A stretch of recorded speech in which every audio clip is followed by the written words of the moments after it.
Waalaikumsalam warahmatullahi wabarakatuh. Bismillahirrahmanirrahim. Assalamualaikum warahmatullahi wabarakatuh. Subhanaka la ilma lana illa ma 'allamtana innaka antal alimul hakim. Wa la hawla wa la quwwata illa billahil aliyyil azim. Rabbi yassir wa la tu'assir wa tammim bil khair ya fattah wa bika nasta'in. Nahmaduhu wa nusalli wa nusallim ala rasulihil karim wa ala alihi wa ashabihi al-fatihina bihadihim ila al-haqiqatil majadha. Amma ba'du. A'udhu billahi minasyaitanir rajim. Bismillahirrahmanirrahim. Wal 'asri innal insana lafi khusr illa alladhina amanu wa 'amilus salihat wa tawasaw bil haqq wa tawasaw bis sabr. Shadaqallahul azim. وقال النبي صلى الله عليه وسلم لا يؤمن أحدكم حتى يحب لأخيه ما يحب لنفسه. وقال النبي صلى الله عليه وسلم نضر الله امرأ سمع مقالتي ووعاها ثم أدها كما سمع رب مبلغ أو آمن سامع أو كما قال عليهم الصلاة والسلام. Jadi alhamdulillah, bersyukur kita kepada Allah Subhanahu wa taala, bertemu kembali kita siri yang seterusnya. Alhamdulillah, hari ini kita telah sampai kepada bahagian yang kedua, iaitu bahagian pengampunan Allah Subhanahu wa taala. Yang 10 hari pertama telah meninggalkan kita. Sepatutnya kita beristighfar dan merasa sedih terhadap apa amalan yang kita lakukan kerana serba kekurangan, dan kita berharap dengan rahmat Allah Subhanahu wa taala segala apa yang kita kerjakan itu diterima oleh Allah Subhanahu wa taala, dan sebagai satu tanda kesyukuran kita kepadanya, dan supaya Allah Subhanahu wa taala meredai kita dengan amalan puasa yang mana Allah sendiri mengatakan ajzabih, akulah yang akan memberi ganjaran kepada orang yang melakukan kerja, atau aku sendiri sebagai ganjarannya. Kan? Jadi kita hari ini bersambung kembali pada perbahasan kita, iaitu la adri, saya tidak tahu. Saya tidak tahu. Pada muka surat 161. La adri. Ada sedikit lagi sambungan, iaitu sedikit lagi sambungan tentang hadis yang kedua, iaitu hadis Jibril, iaitu la adri, saya tidak tahu. Falabistu maliya. Jadi Sayyidina Umar radhiyallahu anhu berkata, hampir beberapa lama aku berdiam diri, tidak bertanya mengenai lelaki tersebut.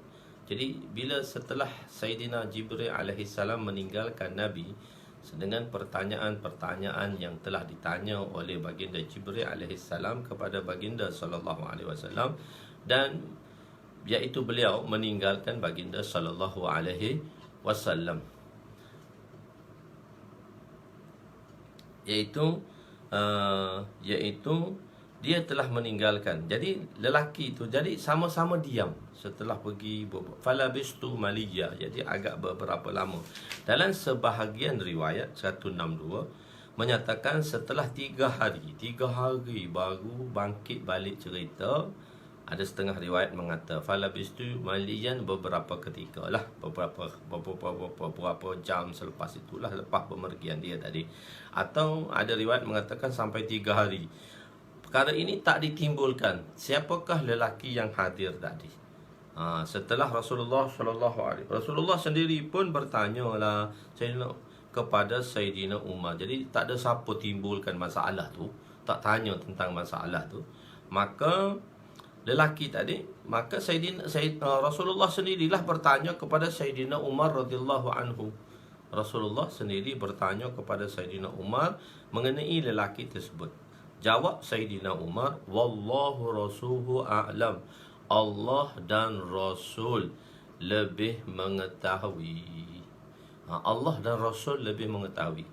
Jadi mungkin dah dapat sangka, tetapi itulah jawapan mubarakah. Itulah satu jawapan yang mana apabila ditanya oleh Nabi SAW kepada sahabat-sahabat, itulah jawapan yang telah disambut atau dijawab oleh sahabat. Wallahu rasuluhu a'lam. Allah dan Rasul lebih mengetahui. Kenapa? Sahabat, kehidupan mereka adalah bersama Nabi. Kadang-kadang Nabi tanya kepada mereka, siapakah orang yang kuat? Siapakah pahlawan? Jadi mereka jawablah, pahlawan ni orang yang mana dapat menjatuhkan seorang di dalam pertempuran. Nabi kata tak, pahlawan tu ialah orang yang mana yang dapat menahan segala kemarahannya. Wal ghais, orang yang boleh tahan marah dia. Wa'afuna 'anil nas, dan bukan setakat boleh tahan marah dia, tapi maaf pula ke orang yang buat tak baik kat dia. Jadi okey, kita tengok sesuatu perkara yang berlaku, mestilah kita melihat daripada sudut positif. Kita jangan lihat daripada sudut negatif. Kita kena lihat dari sudut positif. Sampai bila ustaz kita nak lihat daripada sudut positif? Tak bolehkah kita bagi pihak kita, kita melihat sesuatu itu dari sudut positif? Sebab apa? Sebab Allah Subhanahu Wa Taala akan membuat muamalah kepada kita bagaimana sangkaan kita terhadapnya. Ana inda zanni abdi bi. Allah kata, aku bersama sangkaan hamba-Ku kepadaku. Sebagaimana sangkaan hamba-Nya kepada Allah, begitulah sangkaan Allah pada kita. Sebab itu kita tengok sesuatu perkara itu dari sudut positif. Sudut positif, negatif ada, tapi kita mesti lihat dari sudut positif. Apa sahaja yang berlaku pada kita, kita melihat dari sudut positif.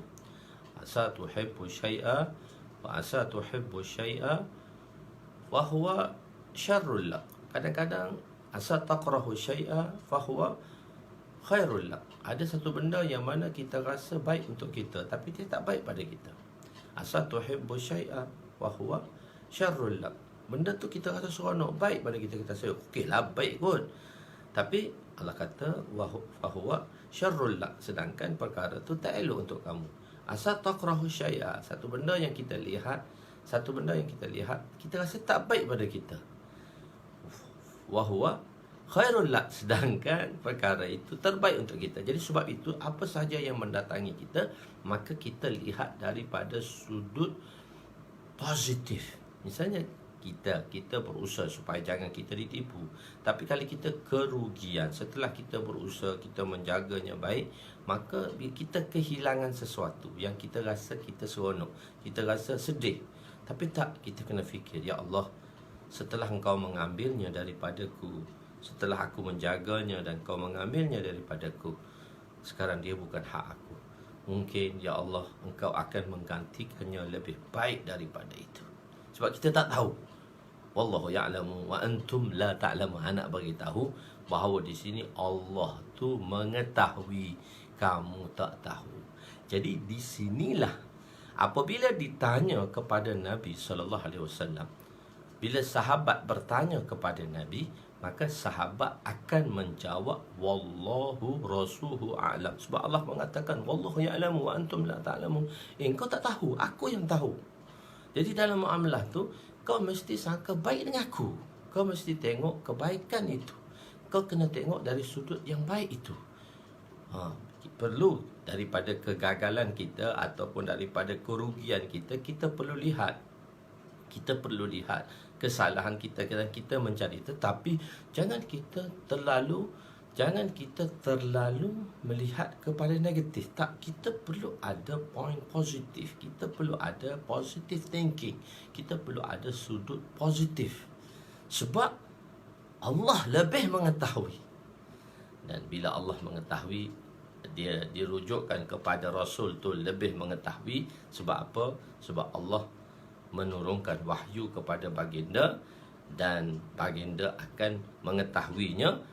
Dan setelah wahyu disampaikan kepada baginda, dan selepas itu baginda memberitahu kepada sahabat. Jadi sebab itu sahabat menjawab, Allah dan Rasulnya lebih mengetahui.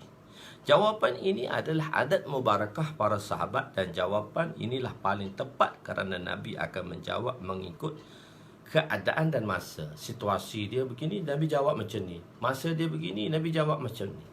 Berbeza-beza keadaannya. Jadi sebab itu sahabat selamat, dia kata Allah je, Rasul je yang tahu. Oleh itu tidak semestinya setiap soalan yang ditanya itu mesti dijawab. Dan satu lagi perkara, ada benda yang mana soalan tu tak perlu kita jawab. Adalah suatu Jadi semua orang bertanya kepada kita lah. Nabi bila ditanya dia akan jawab. Ada benda yang dia tak jawab. Jadi sebab itu adalah suatu bahaya menjawab sebarang soalan berkaitan dengan agama, apatah lagi berkaitan hukum akam secara sembarangan, seperti mana yang banyak tersebar ketika ini. Jadi kadang-kadang ramai orang, Masya Allah, dia dah mendengar, dia dah tahu, dia cuba nak jawab. Jadi sebab tu bila kita tanya satu orang alim, dia tak terus jawab, dia diam saja. Situasi ni dia diam saja, dia tak terus jawab. Tapi kalau orang awam, dia akan terus jawab, tak boleh, salah, tak betul.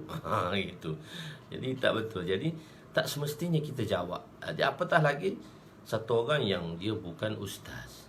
Lebih-lebih lagi janganlah cuba memberi jawapan, khususnya ialah pada masalah-masalah yang bersangkut paut dengan fatwa.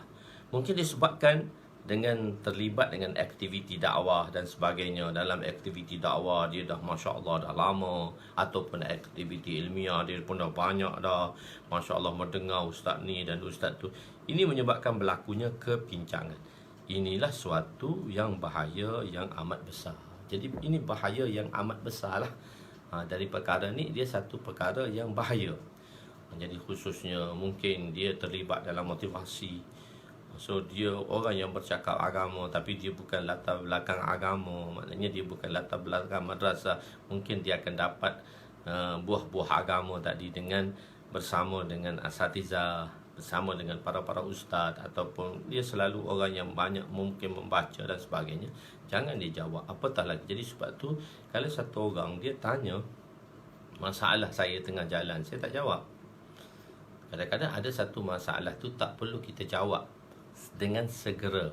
Mungkin jawapan itu kita beri dia tak faham, atau dia faham lain daripada jawapan. Inilah yang berlaku pada masyarakat, dan inilah yang menyebabkan ustaz-ustaz itu disalahkan. Bukan masalah ustaz tu disalahkan, bukan ustaz tu salah, tapi orang yang mendengar daripada jawapan ustaz tu, dia faham lain. Sebagaimana yang diterangkan oleh ustaz tu, lain maknanya, dia faham lain. Dia faham lain. Dia tanya sebab tu bila kita belajar dulu, bila soalan-soalan yang bersangkut paut dengan fatwa, kita pergi Darul Ifta, tempat yang mengeluarkan fatwa di madrasah besar-besar kali kita ni, di pejabat mufti lah dan sebagainya. Itulah masalah, itulah salah satu bidang daripada mufti. Tapi sebenarnya orang tak tanya dalam mufti ni, dalam bidang tersebut.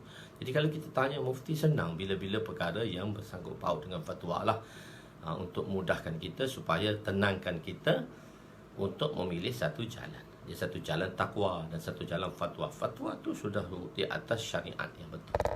Jadi kita tanya, sebab di situ bila pertanyaan dibuat, dia mesti ada jawapan. Dan jawapan yang diberi itu mesti ada SK, surat kepada siapa yang dirujukkan. Mesti berjawab. Kalau kita belajar dulu, datang soalan, di belakang soalan tu diberi jawapan, lepas tu dia akan ada cak al-jawabus sahihah. Jawapan itu adalah betul daripada desain nama mufti di madrasah tadilah, di tempat Darul Ifta tadi.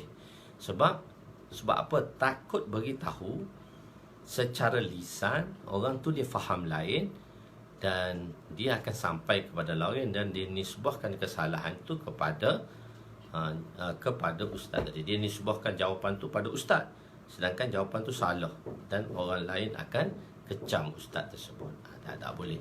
Jadi sebab tu orang jumpa saya tengah jalan, Ustaz, boleh nak tanya masalah sikit tengah jalan? Saya kata, masalah ni kau pergi kat rumah, kau tanya, kurang-kurang kau bawa 2 kilo gula, 1 tin susu. Baru boleh saya jawab. Bukan maksudnya kena beri, tapi nak beritahu benda tu tak boleh dijawab dengan segera, ada perlu tak dijawab. Jadi la adri. Jadi la adri ni, Nabi kata la adri ini adalah nisful ilmu. Kadang-kadang mengatakan saya tak tahu, itu adalah separuh daripada pengetahuan. Apabila seorang itu mengatakan saya tak tahu, maka di sini akan tersedahlah kehebatan alim Rabbani, wujudnya tawaduk. Barulah sifat saya tak tahu. Imam Malik rahmatullah alaih apabila ditanya 40 soalan, dia tak jawab direct. Dia tak jawab direct 40 soalan tu, dia jawab 4 soalan lagi. Hak lain dia kata la tadi aku tak tahu, nanti aku rujuk dulu baru aku jawab balik. Dia tak jawab secara spontan macam tu.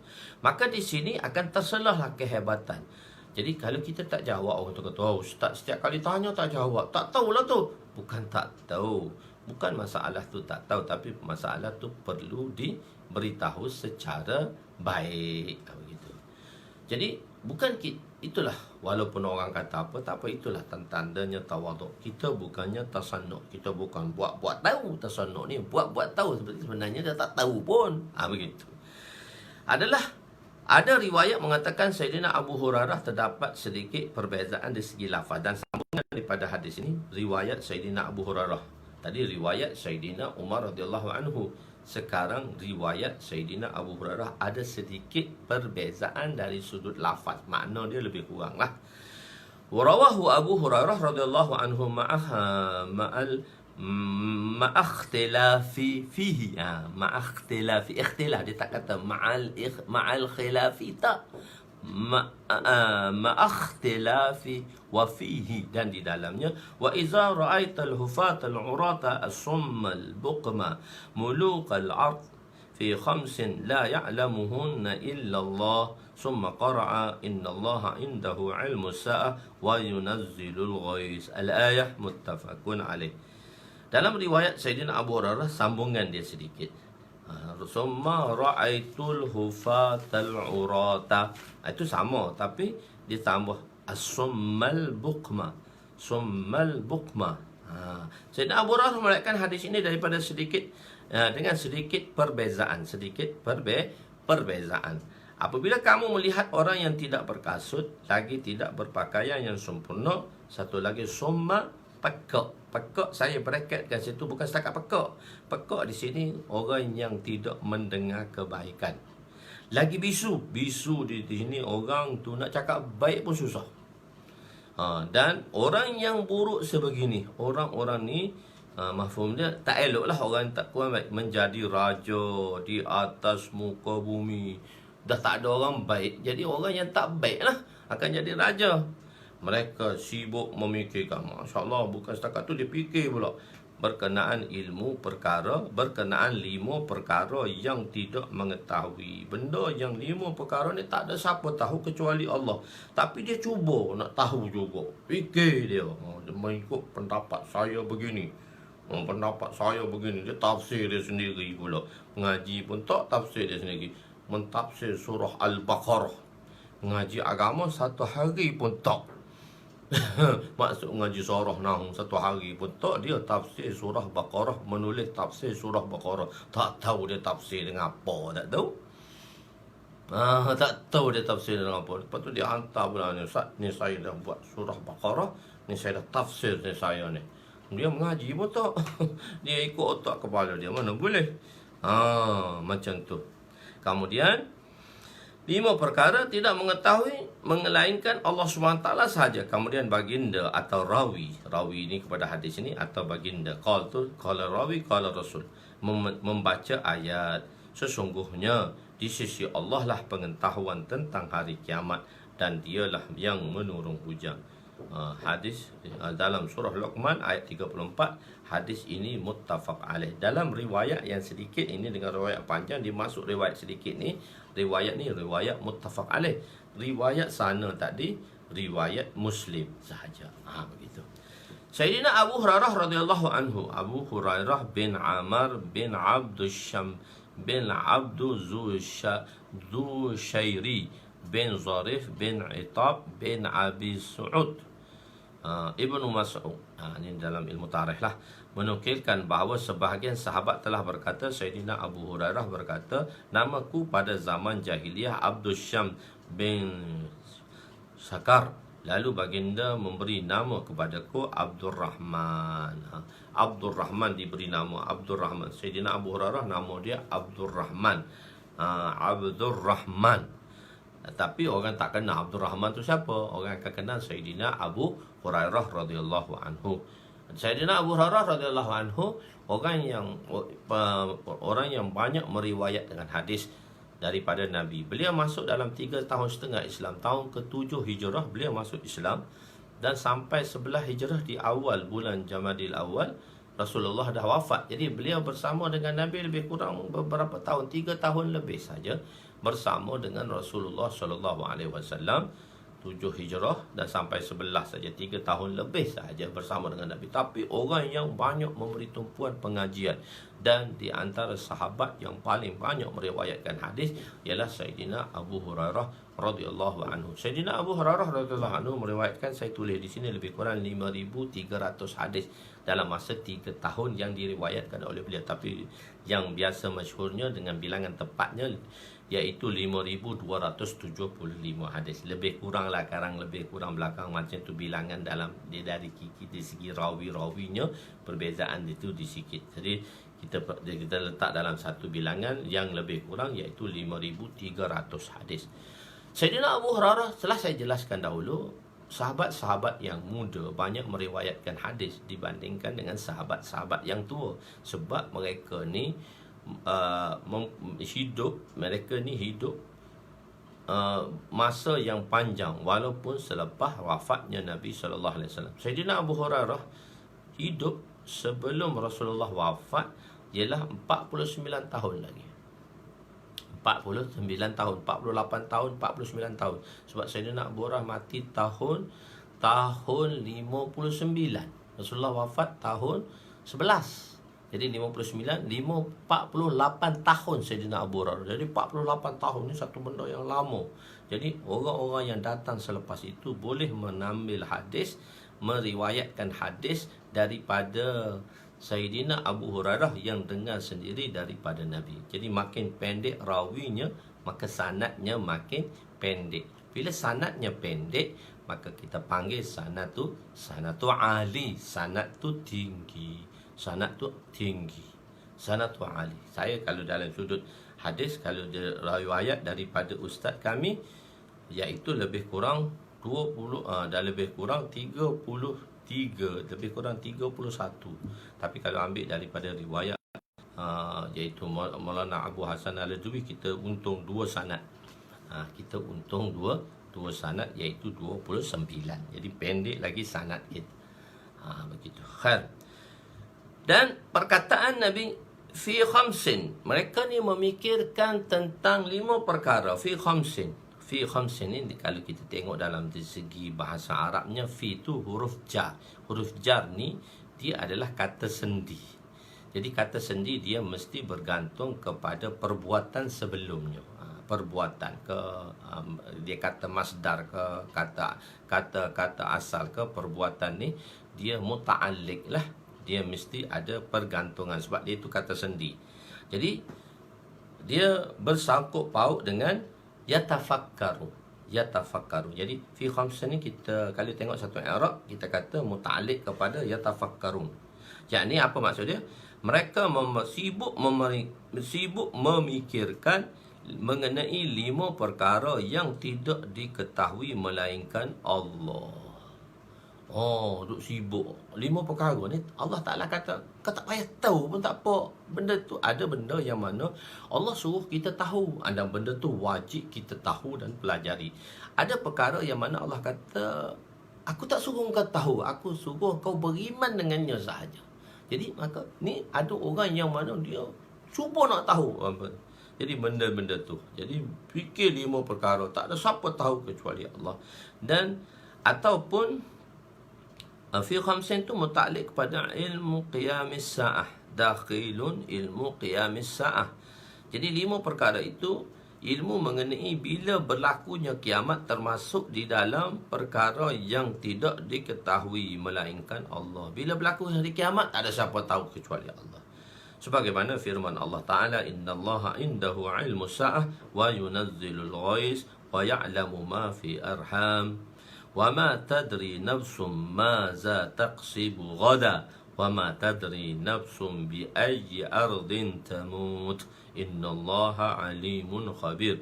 Sesungguhnya di sisi Allah lah pengetahuan yang tepat tentang hari kiamat, dan dialah jua yang menurunkan hujan dan yang mengetahui dengan sebenar-benarnya tentang apa yang ada di dalam rahim ibu yang mengandung, dan tiada seorang pun yang betul mengetahui apa yang akan diusahakannya esok hari, sama ada baik atau jahat. Dan tiada siapa pun yang dapat mengetahui di bumi manakah dia akan mati.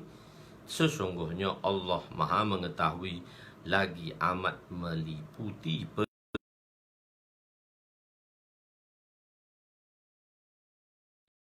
Hanya ambil ringkasan ayat, so saya bawa balik semua ayat tersebut.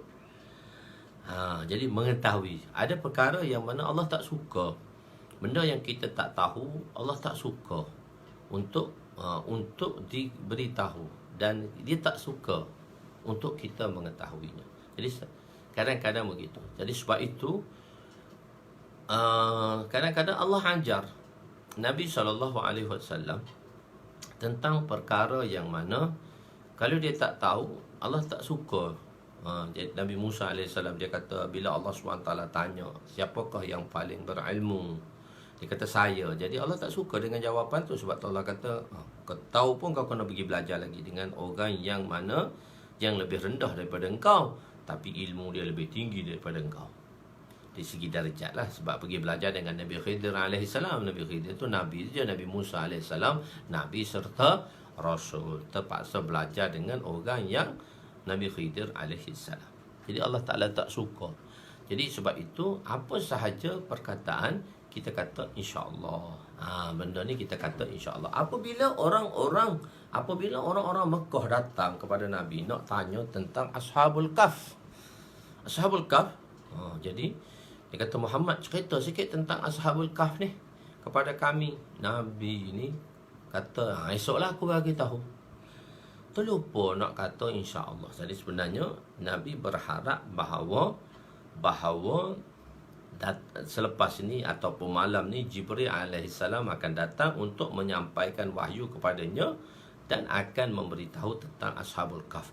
Tapi Nabi kata, tak apa, esok aku bagi tahu kat kau. Nabi terlupa nak kata insya-Allah pada benda tu. Dan Nabi harap macam tu. Maka 2 minggu wahyu tak turun. Orang Quraisy mari tanya, Muhammad mana cerita tu? Yang kau kata engkau nak cerita tu. 2 minggu Allah ajar Nabi tak turun wahyu. Selepas 2 minggu turun ayat. Sama ada ayat ni atau surah Wadduha. Selepas 2 minggu tak turun ayat.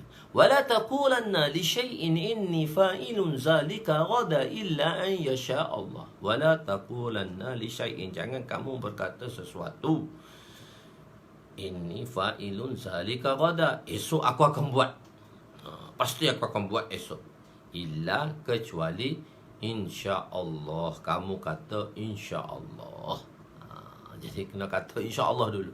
Dan Nabi terlupa nak kata insya-Allah. Nabi kata dia tahu, tak apa, esok dia beritahu. 2 minggu wahyu tak turun kepada Nabi. Nak ajar pada kita. Jadi sebab itu apa perkara-perkara yang kita tak tahu dan apa yang akan datang insya-Allah, kita kata insya-Allah. Begitu. Hadis seterusnya, hadis nombor 4 lah. Sebab kita kira hadis tadi, hadis nombor 3 riwayat Abu Hurairah ni pendek tu, kita kira nombor 3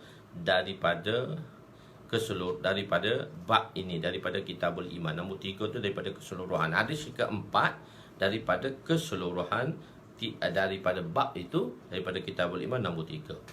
Asas Islam. Tajuk dia Asas Islam. Tajuk ni saya yang dipanggil terjematul bab lah. Saya yang pilih sendiri tajuk ni. Ini bagi saya yang terjihkan sendiri tajuk-tajuk ni, melihat kepada tajuk-tajuk yang diberikan oleh ulama-ulama dalam sebelum ni.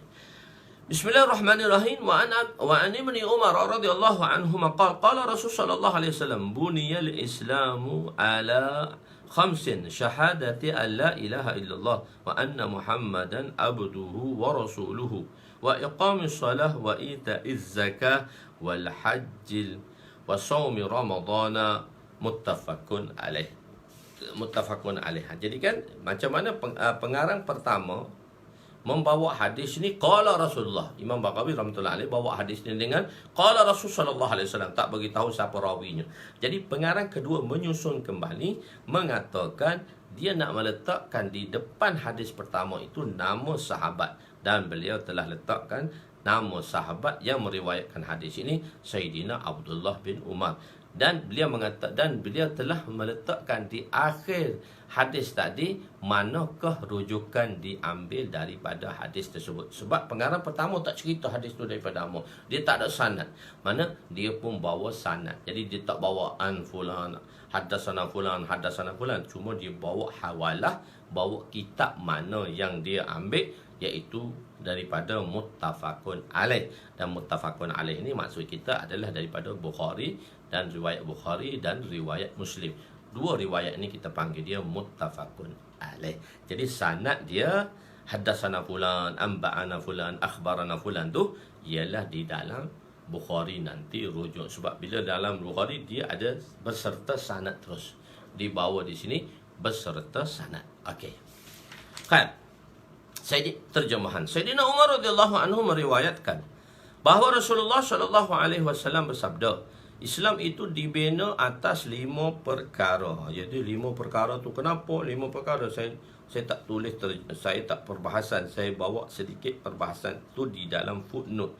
Sebab saya rasa bila saya bawa dalam syarah saya mungkin pening kepala sedikit, sebab itu dari sudut nahu.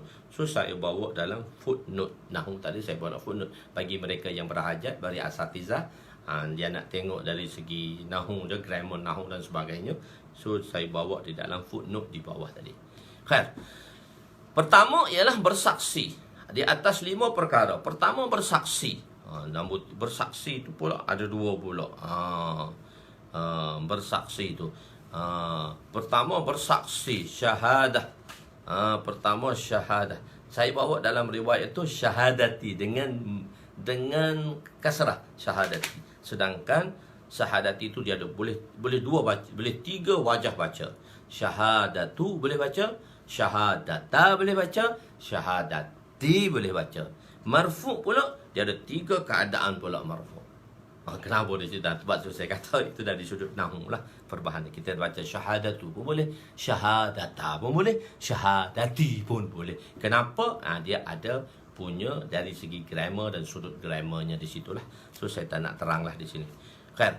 Jadi bersaksi bahawa tiada Tuhan selain Allah, tiada yang layak disembahlah selain Allah. Dan kadang saya maknakan dengan lafzi iaitu Tuhan, kadang-kadang saya maknakan dengan yang disembah selain Allah, bahawa Nabi Muhammad sallallahu alaihi wasallam itu hamba Allah dan pesuruhnya. Kedua, mendirikan solat.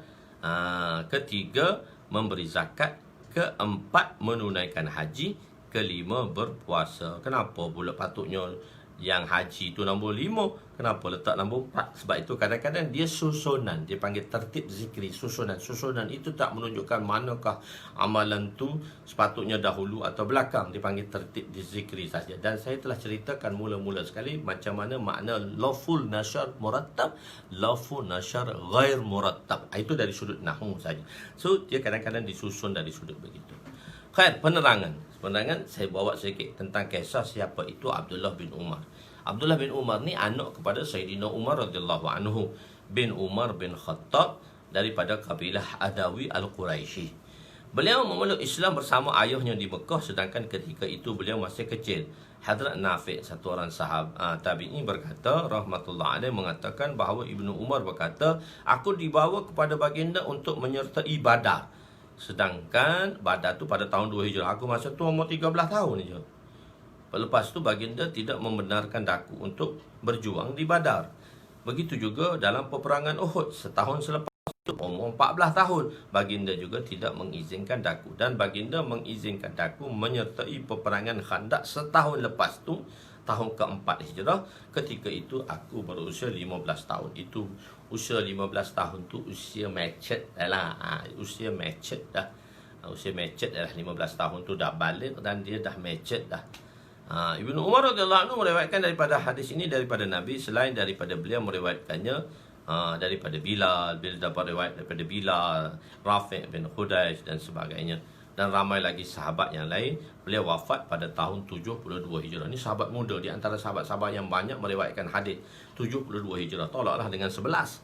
Jadi 61 tahun lagi beliau hidup selepas Rasulullah SAW hidup. Di rumah Nabi ni, yang muda-muda ni dia menjadi khadim Nabi. Khadim ni orang yang berkhidmat kepada Nabi. Orang Melayu panggil khadam. Dia khadim. Kha alif dam mim. Khadim. Khadim ni ialah orang yang berkhidmat. Khadim tu orang yang berkhidmat. Tapi orang Melayu dipanggil khadam. Tapi kalau dalam bahasa Arab untuk plural khuddam. Khuddam.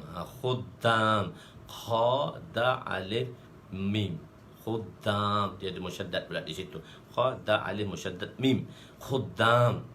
Jadi dia punya plural pada perkataan khadim. Tapi Melayu panggil khadam. Melayu panggil khadam.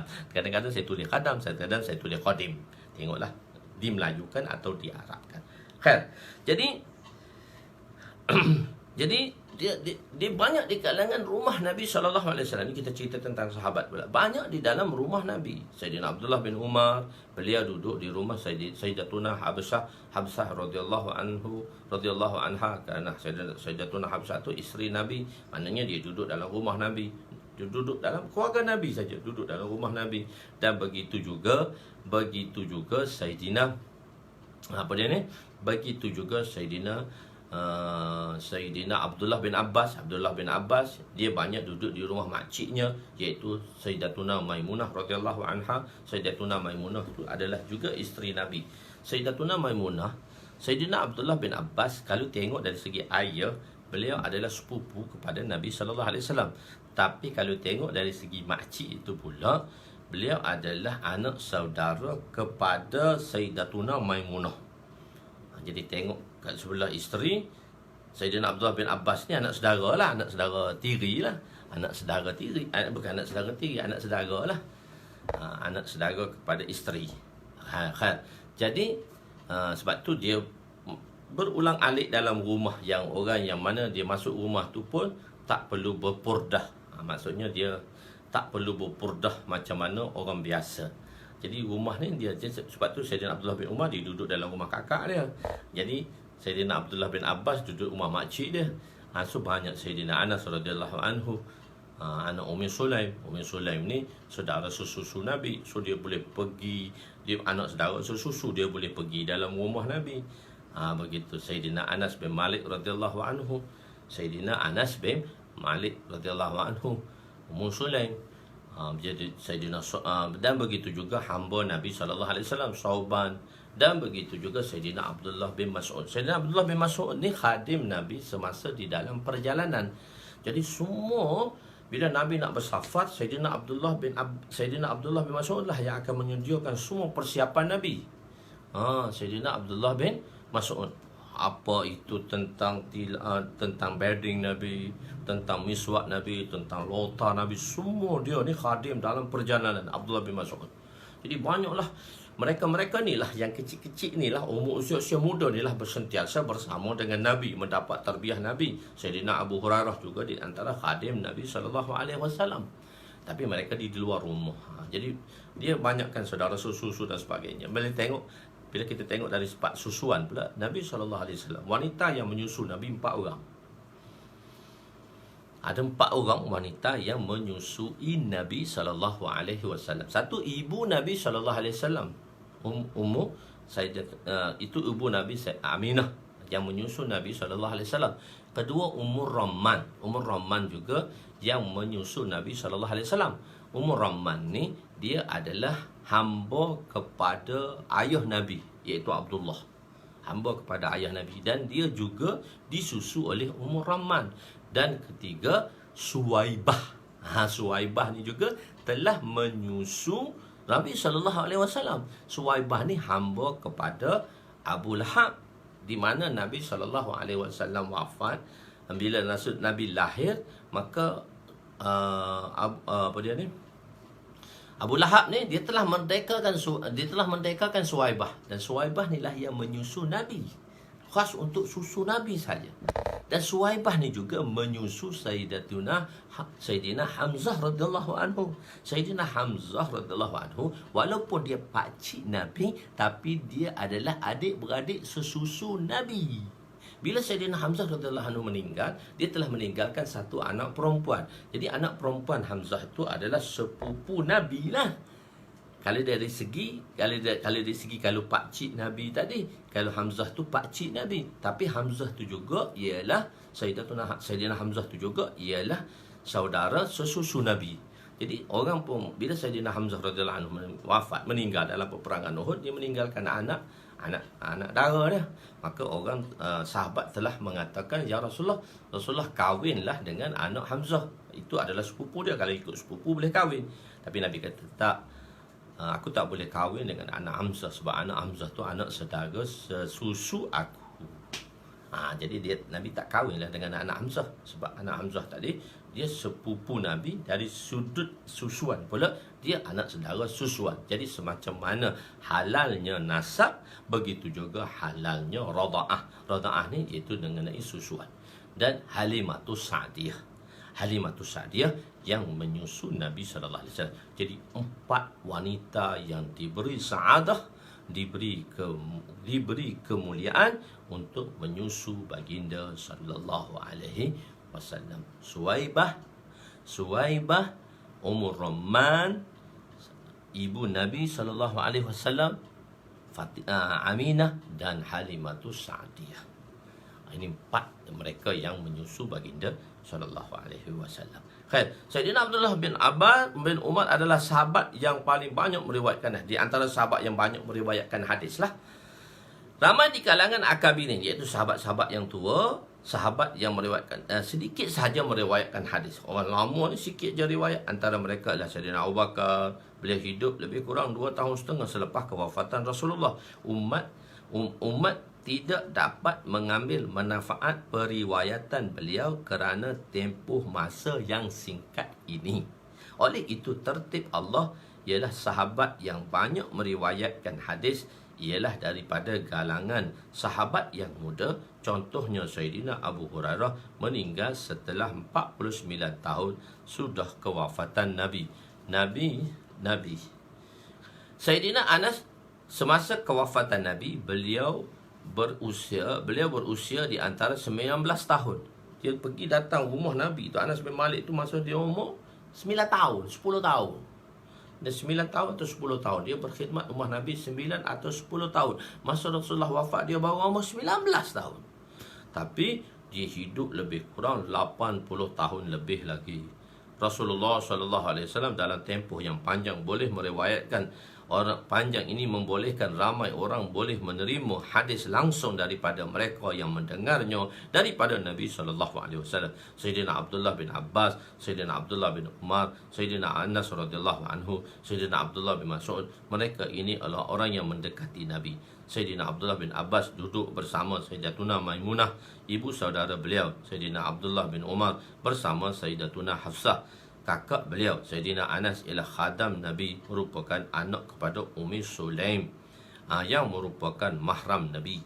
Dan begitu juga Sayyidina Abdullah bin Mas'ud yang merupakan khadam semasa safar. Mereka ini ialah semua orang-orang yang mendekati Nabi, berkhidmat kepada Nabi, dan banyak mendengar daripada hadis Nabi.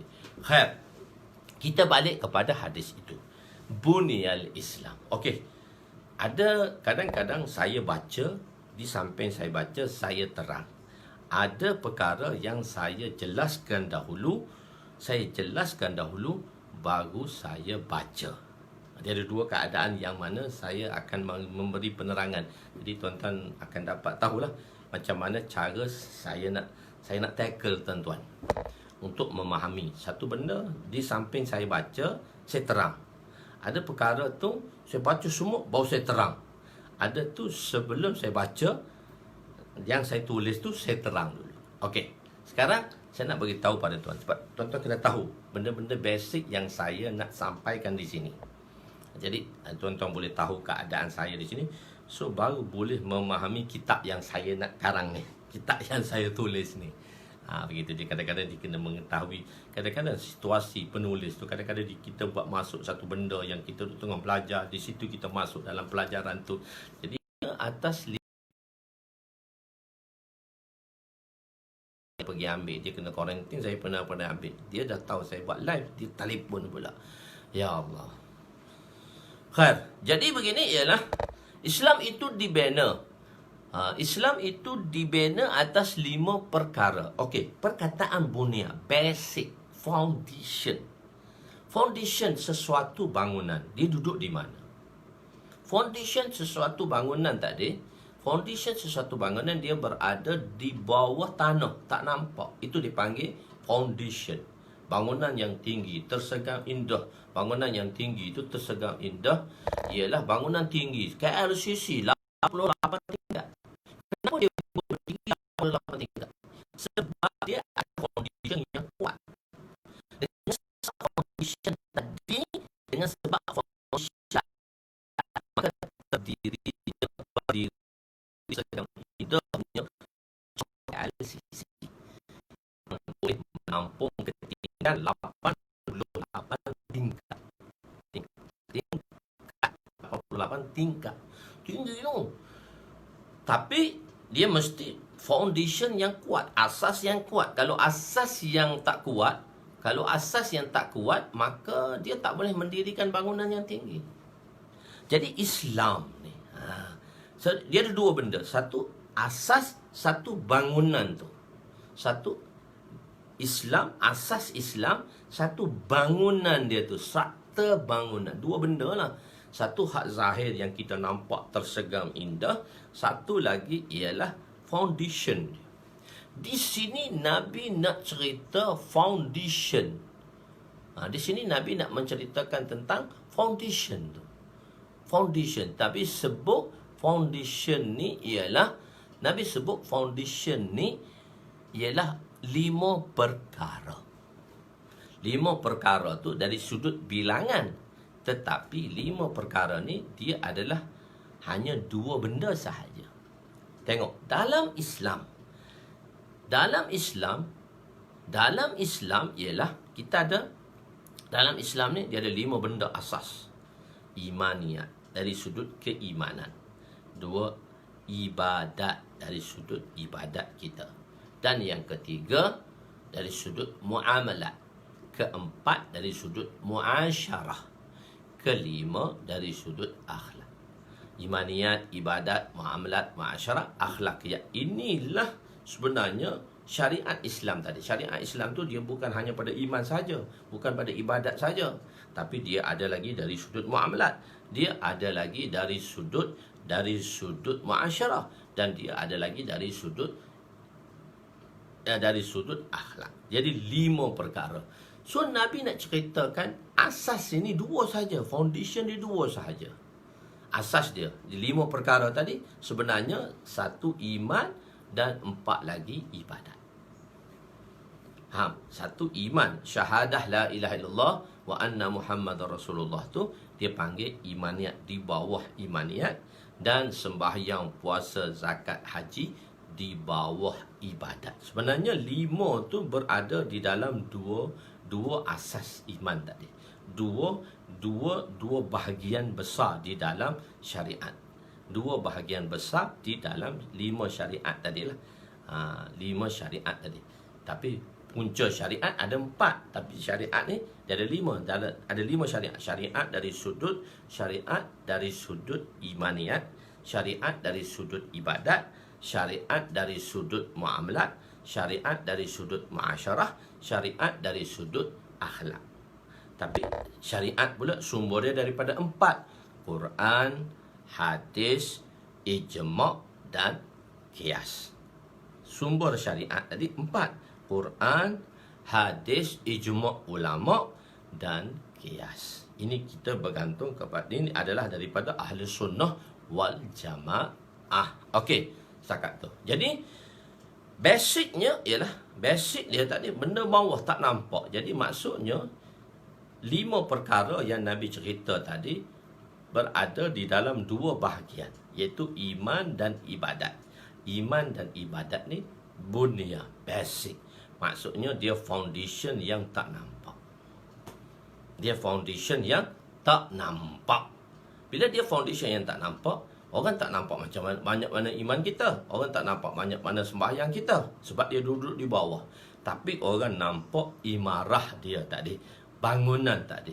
Bangunan Islam, imaratul Islam, ialah muamalat. Orang tengok macam mana muamalat kita, niaga beli kita macam mana, muasyarah kita macam mana, cara kehidupan kita, kejiranan kita, macam mana cara kehidupan, muasyarah, cara kehidupan kita. Dan satu lagi ialah macam mana dari sudut akhlak. Sudut ini dia panggil imarah Islam. Orang nampak tu. Jadi orang tak nampak Islam. Sebab orang nampak muamalat orang Islam tak betul, muasyarah orang Islam tak betul, akhlak orang Islam tak betul. Orang tak tengok sembahyang orang Islam. Orang tak tengok iman orang Islam. Tapi orang tengok macam mana orang Islam tu dia bermuamalah. Begitu. 5. Jadi Islam dibina di atas 5 perkara.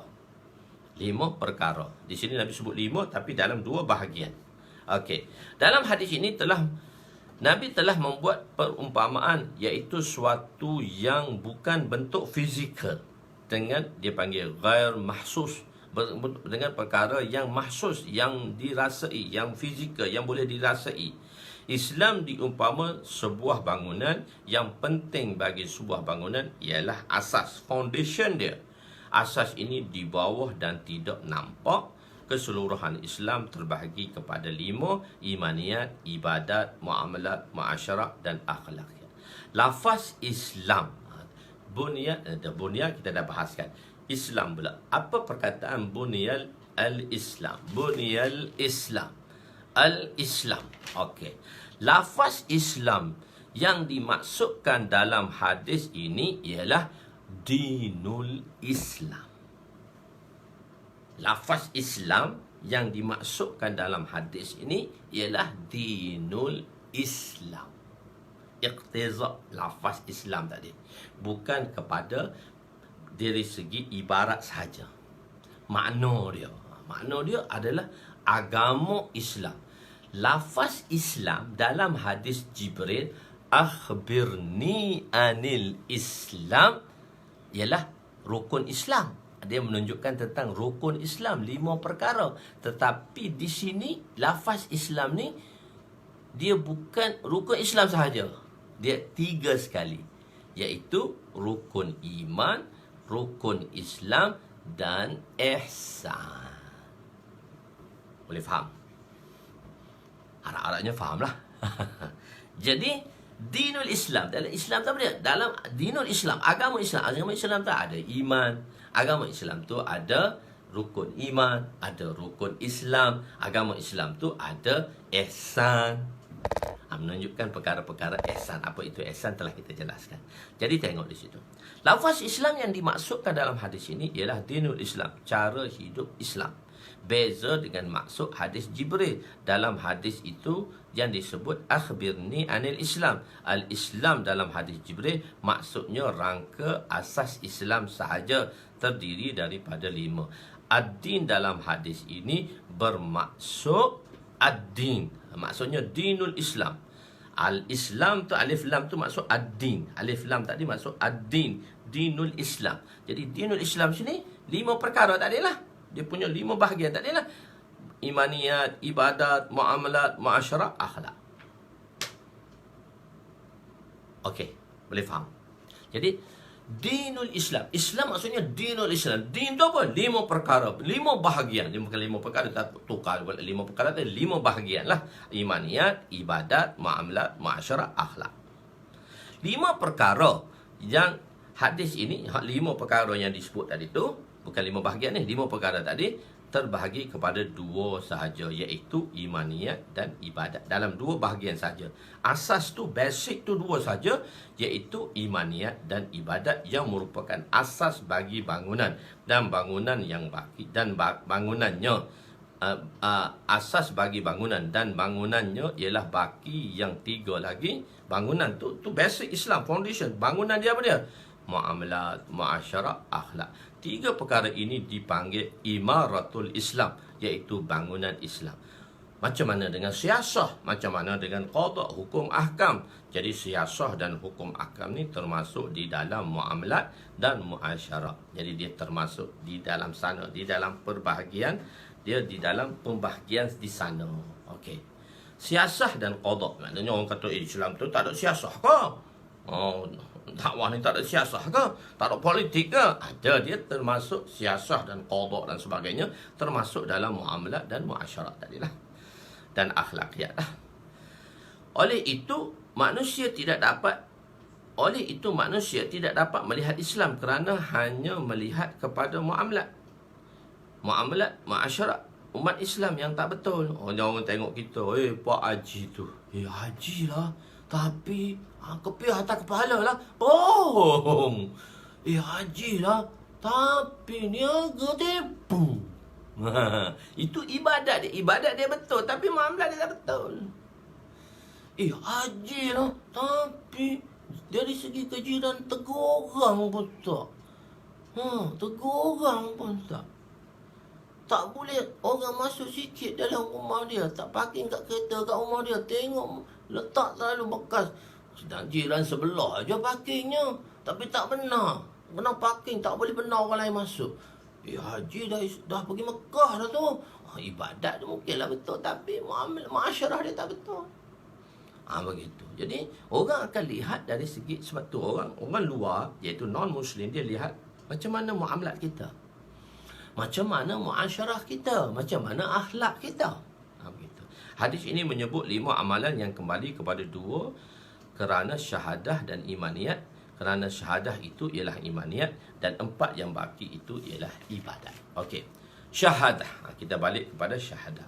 Syahadah ialah di sini bersaksi dalam hati bahawa tiada yang layak disembah selain Allah. Maknanya dalam hati kita bersaksi dengan hati, maksudnya yakinlah dalam hati, dan bersaksi dengan kita melafazkan syahadah tadi, dan kita yakin untuk mengekalkan iman tadi. Al-imanu yazidu yanqus, kita dah bahaskan di dalam bab iman tadi terbahagi kepada 3: iqrar bil lisan, amalun bil arkan, tasdik bil qalb. Tasdik bil qalb, ikrar bil lisan, amalu bil irkan, selepas syahadah diucap. Di sini ada 2 sifat yang disebut, sifatul ubudiyah. Di dalam syahadah, asyhadu alla ilaha illallah wa asyhadu anna muhammadar rasulullah. Itu lafzi dari segi tauhid kepada Allah telah kita jelaskanlah. Muhammadur Rasulullah. Muhammadur Rasulullah ialah wa asyhadu anna Muhammadan abduhu wa rasuluh. Disebut abad dulu baru rasul. Kenapa ulama ni dia mencari satu-satu makna? Kenapa abad dahulu disebut, selepas itu disebutnya rasul? Sebab makam ubudiyah satu makam yang tertinggi, yang mana semua orang boleh dapat. Rasul ni hanya pilihan Allah. Nabi ni pilihan Allah. Jadi tak adalah orang Islam yang lain yang dapat. Tetapi selalu kalau semua ubudiyah ni semua orang boleh menjadi hamba Allah. Makam yang tertinggi dalam kalangan semua, makam ubudiyah yang paling tinggi Nabi SAW lah. Tetapi semua orang boleh mengejar makam ubudiyah dengan sebab makam ubudiyah. Jadi sebab apa? Untuk menyempurnakan perintah, maka seorang itu mesti berada di makam ubudiyah. Pelaksanaan perintah yang kamil, pelaksanaan perintah yang sempurna apabila kita berada di makam ubudiyah. Kita tahu kita tu siapa. Makam ubudiyah, dia makam ubudiyah, di makam yang paling tinggi ni, satu makam yang paling tinggi dia panggil makam ubudiyah. Kita tahu kita ni hamba Allah yang begitu kardit. Satu kisah yang saya nak bawa di sini tentang Ayas rahmatullah alaih. Ayas rahmatullah ni ialah satu orang menteri kepada satu orang raja yang bernama Raja Mahmud. Raja Mahmud ni dia di dalam kerajaan Al-Ghaznawi. Al-Ghaznawi ni dalam 1000 tahun lepas, lebih kurang 1000 tahun lepas lah, iaitu benua Hindustan ni, dia satu benua lagi. Dan Al-Ghaznawi itu dalam Afghanistan lah. Pada masa itu dia diperintahi oleh satu orang raja yang beriman. Nama raja itu Raja Mahmud. Raja Mahmud ni lah yang menyerang tentera Hindu di India. Tetapi setelah berapa kali serang, kali ke-16 kali serang, semua gagal. Tapi tak putus asa. Kali ke-17 baru serang dan mendapat kejayaan. Jadi satu kali gagal tak jadi masalah, dua kali gagal tak jadi masalah. Raja Mahmud ni dia 16 kali gagal nak lawan tentera Hindu. Tapi lepas tu Hindu kan satu benua yang tertua di dunia, nak lawan tentera Hindu ni. Hindu masa tu hebat, ustaz kami beritahu. Hindu tu masa tu dia hebat. Dia boleh buat bilik magnet. Bilik magnet macam mana? Satu bilik yang dia akan letak, dia akan balingkan patung tu tadi bergantungan di awang-awangan di dalam satu bilik. Jadi patung tu akan sembah. Hindu kan dia banyak patung dan sebagainya. Jadi Raja Mahmud ni diserang kali ke-17 tu baru dia menang. Dia tak putus asa. Dia tengok semut tu, semut naik, turun jatuh, naik, turun jatuh, naik, turun jatuh, turun jatuh. Dia last kali semut tu dapat mendaki satu tempat yang tinggi. Dia kata, aku kalah tu, aku tak boleh mengalah. Sebab apa?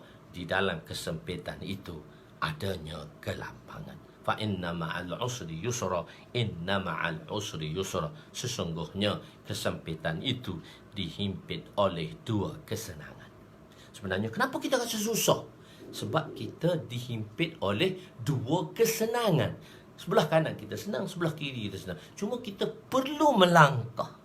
Bila kita melangkah ke kanan, kita akan senang. Kita perlu melangkah ke kiri, kita senang. Di mana saja kita melangkah, kita senang. Kita tidak boleh berada di dalam kerisauan, kesusahan tadi. Dia kata, aku tak boleh nak buat apa dah. Kita putus asa. Jadi bila kita putus asa, kita tidak melangkah. Bila kita tak melangkah, macam mana kita nak berjaya? Sedangkan Allah kata, fa inna ma'al usri yusra, inna ma'al usri yusra. Di situ. Inna ma'al usri. Sesungguhnya kesempitan itu dihimpit oleh dua kesenangan. Dalam satu syair Arab. Iza shtaddat bikal balwa, fafakkirhu alam nashrah. Wa innal usri baina yusrain fafrah idza ishtaddat bikal balwa. Jika kamu diselubungi rasa balwa, rasa senang, susah hati, fafakkirhu alam nashrah, berfikirlah kamu tentang surah alam nashrah. Wa innal usra baina yusrain. Sesungguhnya kesempitan itu dihimpit oleh dua kesenangan. Sebab tu jangan kita putus asa. Bila kita putus asa, kita tak melangkah. Sedangkan langkah ke kanan kita kesenangan, langkah kiri juga senang. Tapi orang panggil langkah kanan lah. Maksudnya kita dihimpit. Bila kita berada dalam kesusahan itu, bila kita stay dengan kesusahan dan kita tidak berusaha, maka kita tak akan mendapat kesenangan. Jadi sebab itu kita melangkah. Tak kira lah sebab kita sekarang berada di dalam kesusahan. Bila kita melangkah, sebenarnya ke kanan dan ke kiri itu adalah kesenangan. Ini Allah beritahu, yakinlah dengan janji Allah SWT. Kita kena yakin dengan janji Allah, baru kita tahu, baru kita rasa tenang, lega. Jadi dia ada satu orang hamba. Dia ada satu orang menteri lah. Menteri ni dulu dia asal hamba, asal pengembala kambing. Tapi dia orang cerdik. Tapi raja naikkan pangkat dia jadi pegawai istana, lepas tu ketua pegawai istana, sikit-sikit lah naik. Lepas tu jadi menteri, last sekali jadi wazir a'la, menteri besar. Orang kanan raja. Jadi semua raja ni tanya Sayyidina Ayas, banyak kisah-kisah ibrah, kisah-kisah tauladan yang ditunjuki oleh Ayas. Ini salah satu daripada kisahnya. Jadi Raja Mahmud telah menjadikan Ayas rahmatullah alaih dah satu peringkat tertinggi lah. Dia dah jadi ketua menteri dah lah. Dah jadi menteri besar dah lah. Jadi dia diberi pegangan, tugas dia ialah menteri keuangan. Kena jaga gedung khazanah, kena jaga gedung khazanah. Bila jaga gedung khazanah, duk tengok khazanah hari-hari ya. Dia akan masuk, tengok khazanah hari-hari, dia akan kira, dia akan kira, dia akan kira, dia akan kira, dia akan kira khazanah hari-hari. Tak, dia mestilah seminggu tu ada cuti. Jadi masalah sekarang ni, orang lain tak senang hati. Ramai orang tak senang hati dengan perbuatan dia yang meragukan. Maksudnya apa? Menteri-menteri lain tak senang hati. Menteri lain tengok Ayas ni masuk juga hari Ahad, hari Minggu, hari Jumaat lah kalau ikut masa tu. Masuk juga ke bilik khazanah tersebut. Sedangkan itu hari cuti. Dan masa tu mana ada OT, overtime. Mana ada kerja overtime. Sekarang je orang sibuk kerja overtime, nak lebih sikit. Nak ada OT. Boleh OT tak? Kalau lepas kerja tertanya, boleh OT tak? OT kat masjid lah. OT banyak masa. Bagi luang masa kat masjid lah. Cukup lah ibadah. Cukup lah kerja tu. Banyak masa di masjid. Banyak masa dengan amalan masjid. Banyak orang ajak kepada masjid. InsyaAllah lepas PKP lah. Buka balik kita azam semula untuk kuatkan masjid kita. Okey. Jadi hal tak senang. Dia beritahu Raja Mahmud, tuanku, dia kata Ayas ni melakukan satu perbuatan yang mencurigakan. Sebab apa? Dia kata sebab apa? Dia ni masuk hari tak bekerja pun dia masuk juga. Kami tak senang hatilah, tuanku, nanti dia ambil harta tuanku. Raja Mahmud kata, okey, senang, saya mudah je, saya percaya dengan dia. Tak boleh tuanku. Okeylah, oleh kerana nak menenangkan menteri-menteri lain, Raja Mahmud bawa menteri dia dalam satu bilik rahsia, bilik CCTV lah. Sekarang bilik CCTV, dulu bilik rahsia di atas tempat dalam bilik khazanah tadi. Tuan-tuan nampak aircon saya tu kan belakang tu, dia ada lubang situ, ada situ bilik rahsia. Saya pergi satu madrasah di Bangladesh. Madrasah tu ramai pelajar, dekat 60,000.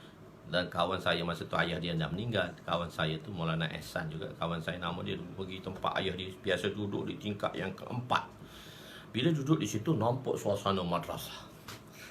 Bagus, strategi cantik dia buat rumah madrasah dia. Buat macam tu, dia nampak semua. Dulu tak ada CCTV kan. Jadi Raja pun buat masuk bilik rahsia, bilik CCTV. Maka datanglah Ayas rahmatullah pada hari yang mana tak bekerja, masuk dalam bilik khazanah. Bila masuk, ringkaskan cerita, bila masuk bilik khazanah, dia pergi satu kotak besi, satu tong besi. Dia pun buka tong besi tadi. Bila buka tong besi, dalam tong besi itu ada besi, ada kotak lagi pula. Suspense. Semua orang duk tengok lah. Menteri-menteri lain duk tengok ni, Ayas buat apa. Menteri-menteri lain ni duk tengok Ayas tu buat apa. Dia pun tengok kotak. Dia pun buka satu kotak, ada kotak besi lagi. Kotak yang sederhana besar. Astagfirullah, ada apa? Mungkin benda yang berharga, sebab skill dia yang paling bagus. Maka dia pun buka lagi kotak kedua. Terdapat kotak kecil yang ketiga. Suspense. 3 kali kotak baru barang tu nak jumpa. Satu kotak besar, buka ada kotak sederhana besar. Lepas tu buka ada kotak kecil aja. Kotak kecil aja, sedang malik kotak kecil. Jadi orang berfikir itu mesti perkara yang berharga yang disimpan oleh Ayas. Satu masa tertentu dia akan buat lari. Dia akan transfer je. Sekarang zaman transfer je. Ataupun scammer akan cari. Dulu tak ada scammer pun. Sekarang zaman transfer. Dia kata dia akan transfer mana-mana. Jadi nak bukalah kotak seterusnya. Jeng. Ada apa tak tahu. Ada orang kata Quran. Takkan Quran baca seminggu sekali. Dalam tu dikeluarkan yang dia buka kotak ketiga, dikeluarkan satu baju buruk bertampal-tampal. Baju tu dia pakai masa dia jadi hamba dulu, gembala kambing. Maka dia sekarang dah menteri, dah jadi apa dia? Dah jadi menteri besar. Mesti dia pakai baju menteri besar. Maka dia pun buang baju wazir dia. Dia pakai baju compan-camping yang bertampal-tampal. Dan dia lihat kepada cermin. Ada satu cermin besar. Orang lain habis pecah tembelang. Raja Mahmud kata, dah aku dah yakin dia tak buat apa pun. Dia masuk hari Minggu. Dia buang baju kebesaran dia. Dia pakai baju hamba. Dia pun tengok depan cermin. Ayas, kamu bukan menteri. Kamu adalah hamba. Kesiannya Raja Mahmud ke engkau. Dia lantik engkau sebagai ketua menteri. Tak ada apa, engkau ni tak ada apa. Engkau ni hamba saja. Engkau ni hamba saja. Kau ni hamba, kau tak ada apa. Ayas. Jadi seminggu sekali dia mengislahkan dirinya untuk berada di tempat asal, yang mengetahui dia tu siapa. Dia tu hamba kepada raja dan juga hamba kepada Allah.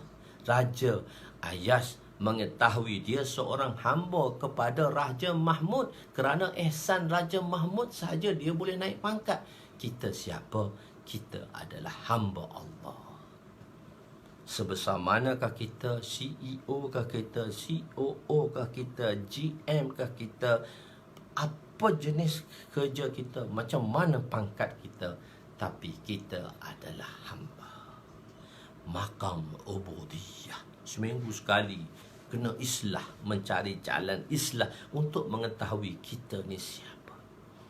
Jadi Nabi kata di sini disebut sifat ubudiyah dulu. Nabi itu disebut sifat ubudiyah. Asyhadu an la ilaha illallah wa asyhadu anna Muhammadan asyhadu anna Muhammadan abduhu, hamba. Sebab itu apabila nak bagi perintah kepada hamba, maka Allah akan khitab manusia itu hamba. Subhanallazi asra bi abdi. Demi zat yang maha mulia yang telah menjalankan. Siapa? Nabi. Tak. Allah Ta'ala kata hamba. Subhanallazi asra bi abdi. Demi zat yang telah menjalankan hambanya. Dengan sebab hamba itulah sampai ke Sidratul Muntaha.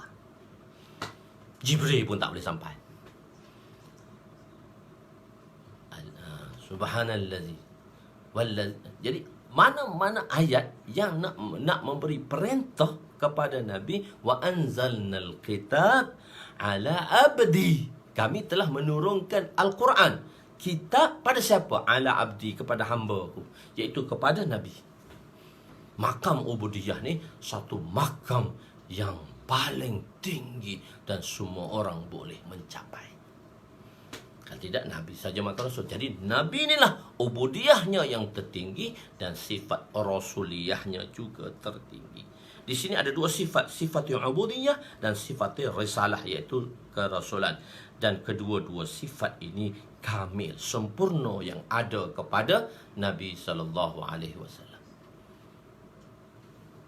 Syahadah tak, la ilaha illallah tu mana pula kita kena sebut ubudiyah pula? Muhammadur Rasulullah. Allah tu kan dia adalah pencipta kita. Dia pun asyhadu an la ilaha illallah, pada Allah tu dia pencipta. Sebab tu dia sebut asyhadu. Dia tak sebut nashhadu. Kalau kita tengok kan, kalau kita berceramah kan, kita baca khutbah, Alhamdulillah nahmaduhu wa nasta'inuhu wa nastaghfiruh. Itu semua perkataan dengan jamak. Nahmaduhu, alhamdulillah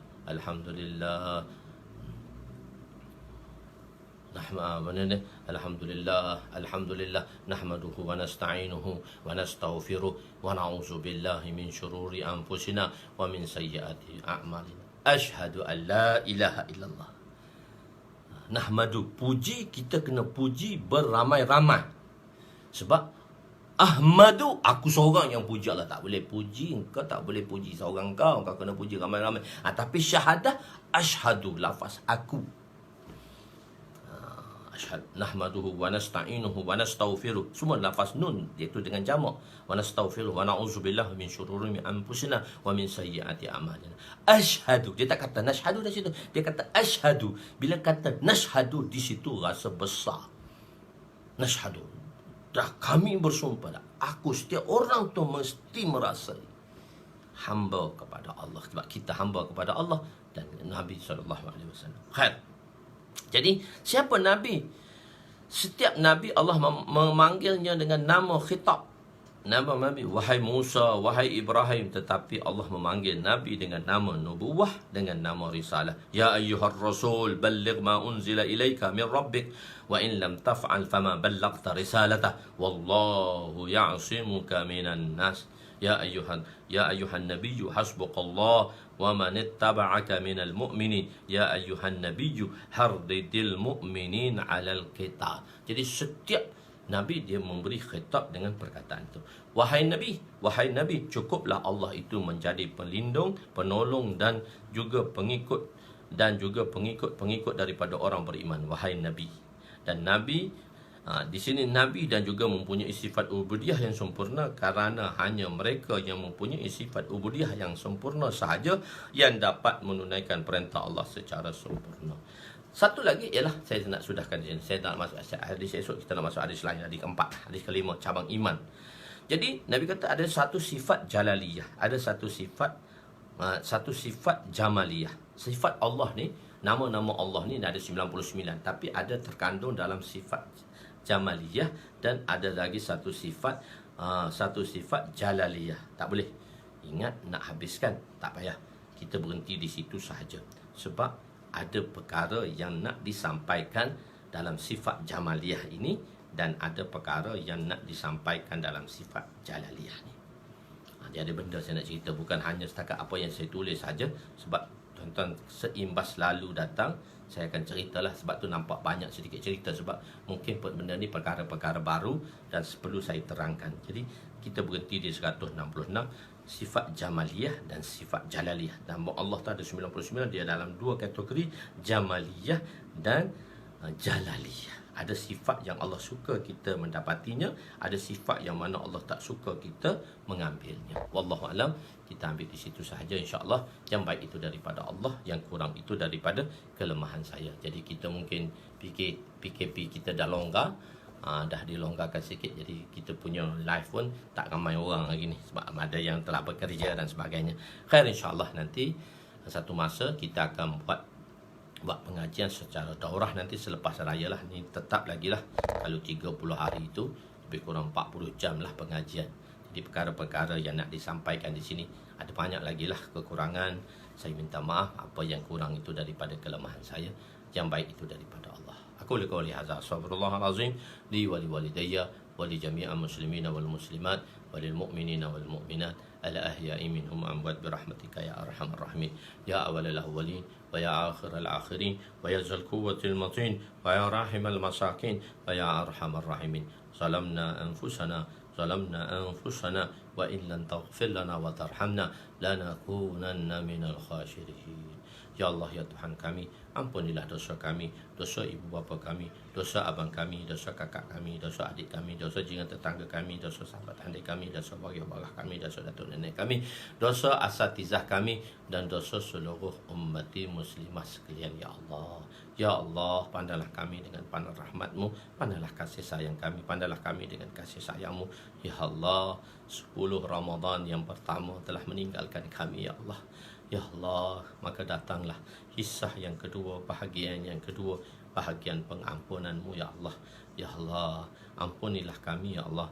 Ya Allah, ampunilah dosa-dosa kami, ya Allah. Ampunilah dosa-dosa kami, ya Allah. Kami, ya Allah, menyesali terhadap perbuatan kami. Kami berjanji tidak akan buat lagi, dan kami bercita-cita untuk akan datang kami tidak akan mengulanginya lagi. Ya Allah, tolonglah kami, ya Allah. Bantulah kami, ya Allah. Kasihanlah kami, ya Allah. Ya Allah, berilah petunjuk dan hidayat pada kami, ya Allah. Bantulah kami, ya Allah. Ya Allah, ya Allah, hilangkanlah penyakit yang melanda di dunia ini, ya Allah, iaitu penyakit COVID-19, ya Allah. Penyakit COVID-19, ya Allah. Hindarkan, lenyaplah daripada bumi Malaysia dan di bumi seluruh dunia ini, ya Allah. Ya Allah, kami tahu dan kami yakin, ya Allah, hanya dengan amalan sahaja yang boleh menghindarkan semua perbuatan tersebut. Segala persiapan yang telah kami buat, PKP apa semua, ya Allah, maka banyakkanlah amalan kami, ya Allah, untuk kami menolak bala-Mu, untuk kami menolak bala-Mu, ya Allah. Tolonglah kami, ya Allah. Rabbana atina fid dunya hasanah wa fil akhirati hasanah wa qina azabannar. Wa sallallahu ala sayidina Muhammadin wa ala alihi wa sahbihi ajma'in. Walhamdulillahi rabbil alamin. Taqabbalallahu minna wa minkum ya karim. Taqabbalallah.